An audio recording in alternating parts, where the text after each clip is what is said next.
الله ونشهد أن سيدنا وسيدنا وعولانا ومولانا صلى الله تعالى عليه وعلى آله وبارك وبارك وسلم تسليما أما بعد أعوذ بالله وأوصاني بالصلاة والزكاة صدق الله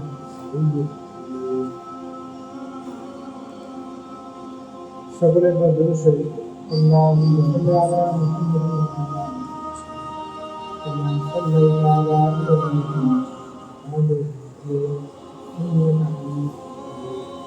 اللهم بارك على محمد وعلى آله আলহামদুলিল্লাহ। সমস্ত প্রশংসা মহান আল্লাহ সুবহানাহু ওয়া তাআলার, যে মহান মালিক আল্লাহ সুবহানাহু ওয়া তাআলা আজকের এই পবিত্র জুমার দিন আমাদেরকে জুমার নামাজের উদ্দেশ্যে মসজিদে আসার অনুমোদন করেছেন। আমরা সেই মহান মালিক আল্লাহ সুবহানাহু ওয়া তাআলার দরবারে সকলের ভবিষ্যতের মধ্যে করি লক্ষ্য করে দরুদ সালাম বর্ষিত সাইয়্যিদুল মুরসালিন খাতামুন নবিয়্যিন আশরাফুল আম্বিয়া মুহাম্মদুর রাসূলুল্লাহ সাল্লাল্লাহু আলাইহি ওয়াসাল্লাম। প্রিয় ভাই, আজকে আমাদের আলোচনার বিষয় হচ্ছে সালাত। সালাত এমন একটা ইবাদত, আল্লাহ সুবহানাহু ওয়া তাআলা যে কোনো আদেশ এবং নিষেধ করার জন্য একবার বলাই যথেষ্ট, তাই না? আল্লাহ পাক কোরআনের মধ্যে যতগুলি আদেশ করেছেন প্রত্যেকটাই ফরজ। আল্লাহর আদেশ কি? যা বলেছেন সব। ইন্নামাল খামরু ওয়াল মাইসিরু ওয়াল আনসাবু ওয়াল আজলামু রিজসুম মিনাল মুশরিক। তোমাদের জন্য মদ, নেশাদার দ্রব্য, ভাগ্য নির্ধারক জিনিস, এই সমস্ত জিনিস হারাম করা হয়েছে। আর আল্লাহ পাক যেগুলো নিষেধ করেন এগুলো তাৎক্ষণিক হারাম হয়েছে। আল্লাহ যে আদেশ করেন এগুলো ফরজ, এবং আল্লাহ যেগুলো নিষেধ করেন সাথে সাথে। আল্লাহ আমাদেরকে যা হারাম করেছেন এগুলো সব হারাম করেছেন। আল্লাহ কিন্তু অন্য কারো নামে জবের কিন্তু পশুগ্রস্ত হারাম করেছেন। এরকমভাবে আল্লাহ সুবহানাহু ওয়া তাআলা কোনো বিষয়ে আদেশ এবং নিষেধ করার জন্য একবার বলাই যথেষ্ট। কিন্তু এরপরও আল্লাহ সুবহানাহু ওয়া তাআলা সালাতের ব্যাপারে বা নামাজের ব্যাপারে কোরআনুল কারীমে প্রায় ৮০-র অধিক বার বলেছেন। সুবহানাল্লাহ, ৮০ বারের অধিক। ৮০ বারের অধিক। কারো মধ্যে ৮৬ বার, কারো মধ্যে ৮৭ বার, সেটা যেই হোক না কেন ৮০-র অধিক বলেছেন। তাহলে বুঝতে হবে এই সালাত অত্যন্ত গুরুত্বপূর্ণ জিনিস। আল্লাহ রাসূল সাল্লাল্লাহু আলাইহি ওয়াসাল্লাম বলেছেন, একজন মুমিন তার ঈমানের সর্বপ্রথম যেটা হারায় সেটা হচ্ছে আমানত। একজন মুমিন তার ঈমানের প্রথম যে জিনিসটা হারায় সেটার নাম কি? আমানত। আমানত কিসের কিসের হয় বলেন তো ভাই? সব কিছুর আমানত। জবানের হয়, সম্পদের হয়, নিজের অঙ্গ প্রত্যঙ্গের হয়, নিজের পরিবারের আমানত হয়। প্রত্যেকটা পরিবারের যে গার্জিয়ান রয়েছে, এই গার্জিয়ানের কাছে প্রত্যেকটা পরিবার হচ্ছে আমানত। আমার কাছে আমার চোখ আমানত। এক ভাই আমাকে গোপন কিছু বলেছে যে আমার কাছে আমানত, কিছু সম্পদ রেখেছে, দাও আমানত। আল্লাহ রাসূল সাল্লাল্লাহু আলাইহি ওয়াসাল্লাম বলেছেন, একজন মুমিন তার ঈমানের সর্বপ্রথম যেটা হারায় তার নাম হচ্ছে আমানত। আর সর্বশেষ যেটা হারায় তার নাম হচ্ছে সালাত। তার নাম কি? সালাত। একজন মানুষ যখন সালাত ব্যতীত হয়, নামাজ ছেড়ে দেয়, এই হাদিস অনুযায়ী এই লোকটার ঈমানের কোনো বৈশিষ্ট্য তার ভিতরে আর থাকে। যেই জিনিসটা সর্বশেষ আপনার কাছে নাই, ওই জিনিসটার কি মালিক আপনি বা আমি? এই বইটার একটা পাতাও আমার কাছে নাই, এই বইটার কোনোভাবে এর অধিকার কি আমার আছে? ঠিক একইভাবে যখন একটা মানুষের সালাদ থাকে, সালাদ চলে যায়, তখন এই মানুষটার ইমানের আর কোনো অস্তিত্ব নেই। যদি আমাদের সমাজে, আমাদের এই গ্রামে গঞ্জে শহরে নগরে একটা নামাজ না পড়লেও ইমানের সর্বশেষ জিনিসটাই তো নাই, ইমান থাকবে কি? আল্লাহ সুবহানাহু ওয়া তাআলা সেটাই বলতেছেন, কিয়ামতের দিন যখন জান্নাত এবং জাহান্নামের ফায়সালা হয়ে যাবে, জান্নাতীরা প্রশ্ন করবে জাহান্নামীদেরকে, যখন ফায়সালা শেষ কমপ্লিট, আল্লাহ পাক সেই দিন 3 শ্রেণীতে মানুষকে ভাগ করবেন। এটা আগামী দিনে ইনশাআল্লাহ আলোচনা হবে। জান্নাতীরা সেদিন যখন জান্নাতি এবং জাহান্নামীদের একদম বিভাজন হয়ে যাবে, ভাগ হয়ে যাবে, এইদিকে ডান পাশে জান্নাতি, বাম পাশে জাহান্নামী, আল্লাহ পাক একটু কথোপকথনের সুযোগ করে দিবেন। মানুষ তো অনেক অনেক না, সহস্র সহস্র কোটি কোটি মানুষ, আদম আলাইহিস সালাম থেকে শুরু করে কিয়ামতের আগ পর্যন্ত যত মানুষ, সমস্ত মানুষ এই উপস্থিত থাকে। আল্লাহ পাক এই মজলিসটাকে একটু কথোপকথনের সুযোগ করে দিবেন। আর এই জান্নাতীরা তখন তাদের জাহান্নামীদেরকে জিজ্ঞাসা করবে, ইয়াসআলুনাকা আনিস সাআহ,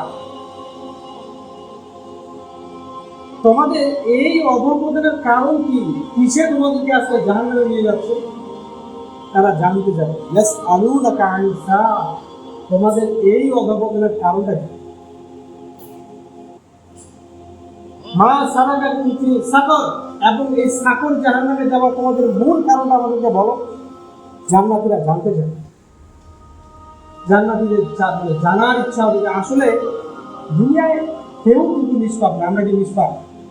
কেউ নিষ্পাপ, কেউ নিষ্পাপ না। নিষ্পাপ ছিল হচ্ছে নবীগণ এবং রাসূল, এই ছাড়া প্রত্যেকটা মানুষ পাপী।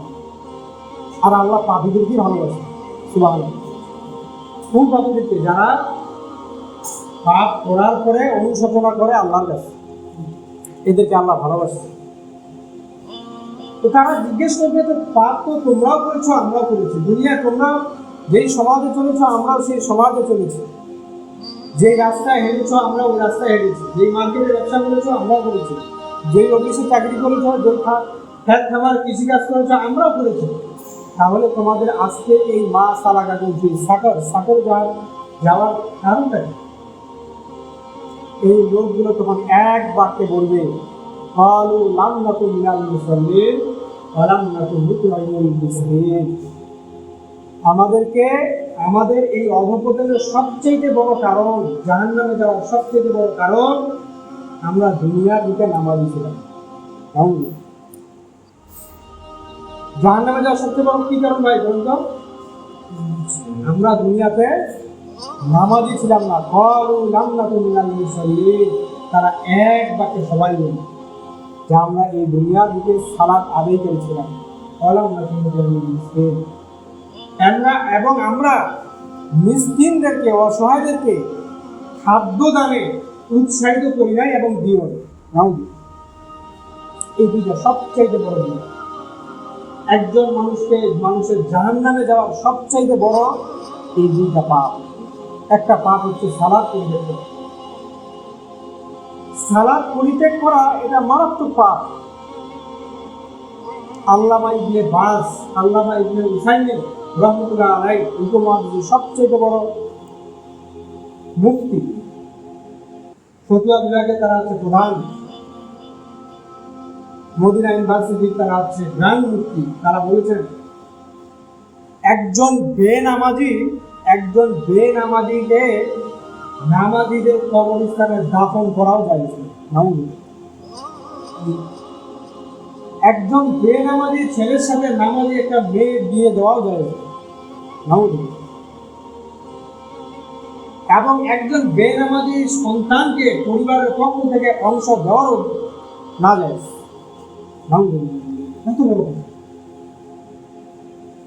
এবং কি আল্লামা ইবনে বাজ রাহমাতুল্লাহ আলাইহি বলেন, একজন বেনামাজি মৃত্যুর পরে তার জন্য কোনো মুমিন দোয়া করাও যায় না।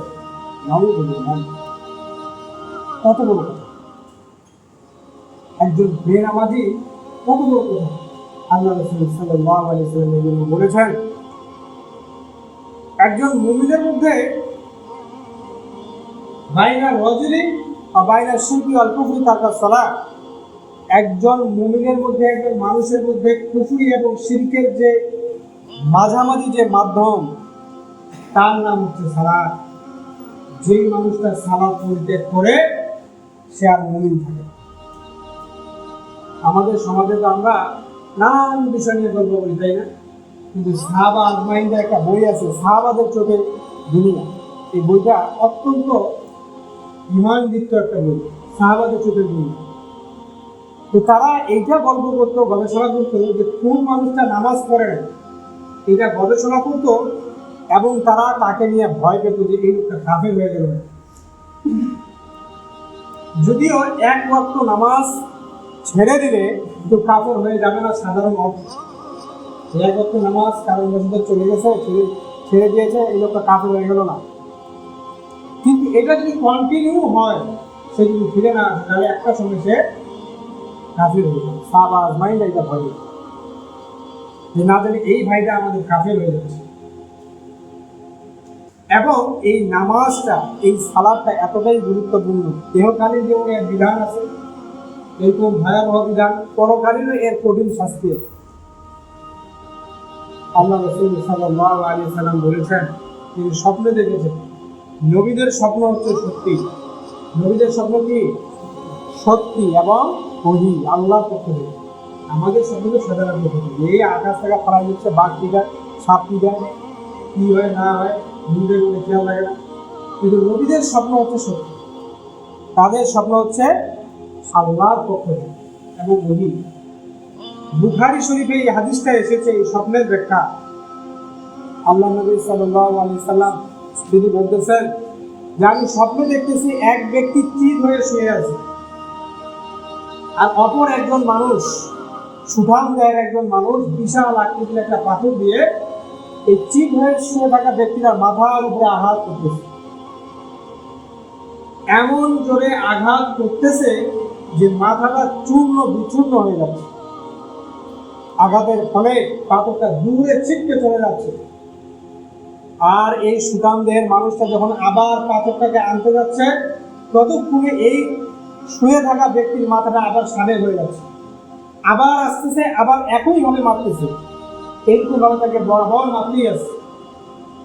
এরপরে যখন আমি এই ঘটনার ব্যাখ্যা জানতে চাইলাম তাদের কাছে, তারা আমাকে বলল এই যে চিত হয়ে শুয়ে থাকা ব্যক্তি, এই ব্যক্তি হচ্ছে ওই মানুষ যেই মানুষ পৃথিবীর বুকে সালাত জেনে শুনে সালাত পরিত্যাগ করত, কোরআন পড়তে জানতো, কোরআনের ভাষা বুঝতো। আর আল্লাহ পাক কোরআনের ভাষাকে পৃথিবীর সবচেয়ে সহজ করেছে। পৃথিবীর সবচেয়ে সহজ ভাষার নাম হচ্ছে কোরআনের ভাষা। এটাতে আল্লাহ পাক এত সহজ করেছেন, আপনি একবার চিন্তা করে দেখেন, 30 পারা কোরআন একটা মানুষ মুখস্থ করতে পারে 1 থেকে 1.5 বছর, এমনকি 6 মাসও হয়ে গেছে। এটা একেবারেই অসম্ভব। যেমন আমি নিজে 2012 সালে 13 সালে প্রথম তারাবি পড়াইছি। কোনোদিনও মনে হয়নি যে এই পৃষ্ঠার পরে এই পৃষ্ঠা মুখস্থ রাখতে হবে, অটোমেটিক চলে আসে। এটা আল্লাহর পক্ষ থেকে। এইরকম যত হাফেজ আছে, এটা কেউ বলতে পারবে না যে পদ আপনার পরে এই পারাটা, ওই পারার পরে এই পারাটা, মানে একজাক্টলি বলতে পারবে না। অটোমেটিক চলে আসে। 30 পারা কোরআন তো ভাই কতগুলো পৃষ্ঠা? এক পারায় 20 পৃষ্ঠা, 30 পারা, হিসাব করছেন? আল্লাহ পাক যদি এটাকে সহজ না করতো, মানুষের সাধ্য ছিল না এটাকে আয়ত্ত করা। এত বড় একটা বই আপনি আমাদের মাতৃভাষা মুখস্থ করেন যদি ভাই সম্ভব নয়? সম্ভব। আল্লাহ রাসূল সাল্লাল্লাহু আলাইহি সাল্লাম বলতেছেন, আমি জানতে চাওয়ার পরে তারা উত্তর দিল, এই মানুষরা দুনিয়ার মধ্যে ওই মানুষ ছিল যারা কোরআন বুঝতো, কোরআনের ভাষা বুঝতো, আলেম হইতে হবে এরকম বিষয় না, কোরআনের যে বিধি নিষেধ আছে মোটামুটি বুঝতো, কিন্তু এর উপরে আমল করতো না। কোরআনের বিধি বিধানের উপরে আমল করতো না, এবং কি তারা দুনিয়ার বুকে ছিল সালাত পরিত্যাগকারী। তারা জানতো যে আল্লাহ পাক এমন একটা ইবাদত দিয়েছেন যে ইবাদতের কাফারা নাই, যে ইবাদতের মাফ নাই, যে ইবাদত সর্ব অবস্থায় সর্ব জায়গায়, একমাত্র নাপাক জায়গা ব্যতীত মাঠে ময়দানে রাস্তাঘাটে সব জায়গায় ফরজ, নির্ধারিত সময়ে ফরজ, জানার পরও এই সালাতটাকে পরিত্যাগ করত। আল্লাহ সুবহানাহু ওয়া তাআলা এই মানুষগুলোকে এইভাবে শাস্তি দিচ্ছে, যারা সালাত পরিত্যাগ করে। এবং কি এই সালাত পরিত্যাগ যারা করে, আল্লাহ রাসূল সাল্লাল্লাহু আলাইহি সাল্লাম বলেছেন, এরা আর আমার অংশীদার কিয়ামতের দিন, এই বিভীষিকার দিনে প্রত্যেকটা নবীর উম্মত পেরেশান হয়ে থাকবে, কোথায় গেলে কি করলে পরে অন্তত নাজাত পাবো। এমনও হাদিস শরীফে এসেছে, এই কিয়ামতের ময়দানে উপস্থিত থাকা মানুষেরা বলবে যে আল্লাহ, জান্নাত জাহান্নাম কি হয় হবে, অন্তত কিয়ামতের এই আযাব থেকে, হাসরের ময়দানের আযাব থেকে আমাদেরকে রক্ষা করো। আল্লাহু আকবার। কারো ঘাম দিয়ে এই হাঁটু দিয়ে যাবে, কারো বুক হাবু দিয়ে যাবে ঘামের। এই বিভীষিকাময় দিনে একমাত্র সুপারিশ করার মধ্যে যিনি থাকবেন তিনি আর কেউ নন, তিনি কে? মুহাম্মদ সাল্লাল্লাহু আলাইহি ওয়াসাল্লাম। আর তিনি বলতেছেন যে নামাজ পড়ে না, যে সালাত পড়ে না, সে আমার অংশ, সে আমার সুপারিশ পাবে না, তার ব্যাপারে আমার সুপারিশ করার কোনো অধিকার নেই। আল্লাহ ভাই, এই জন্য আসল সালাতের ব্যাপারে গুরুত্ব দেব। আল্লাহ পাক যেটাকে 80 বারের অধিক বলেছেন, আমরাও সেটাকে গুরুত্ব দিই। জীবনে পাপ থাকবে, এই পাপ, এই কাজটা সমাপ্ত করে আমি নামাজ ধরবো, তারপর সময় পাবো। আমার নির্ধারিত বয়স হোক, আমার কিছু ঋণ আছে, আমার মেয়ে বিয়ে দেওয়ার বাকি আছে, আমার কিছু ঝামেলা আছে, জমি সংক্রান্ত আবি ঝাবি আকরাম বাকরাম, ভাই এগুলো আমাদের জীবন শেষ।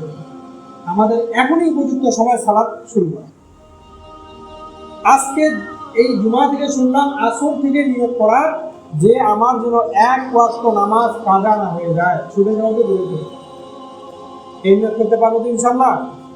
ইনশাল্লাহ। আল্লাহ সুবহানাহু ওয়া তাআলা আমাদেরকে উক্ত কথাগুলোর উপরে আমল করার তৌফিক দান করুন। সকলে বলে আল্লাহুম্মা আমিন। আখিরি দাওয়ানা আলহামদুলিল্লাহি রাব্বিল আলামিন। আমরা যখন পড়ে যাচ্ছি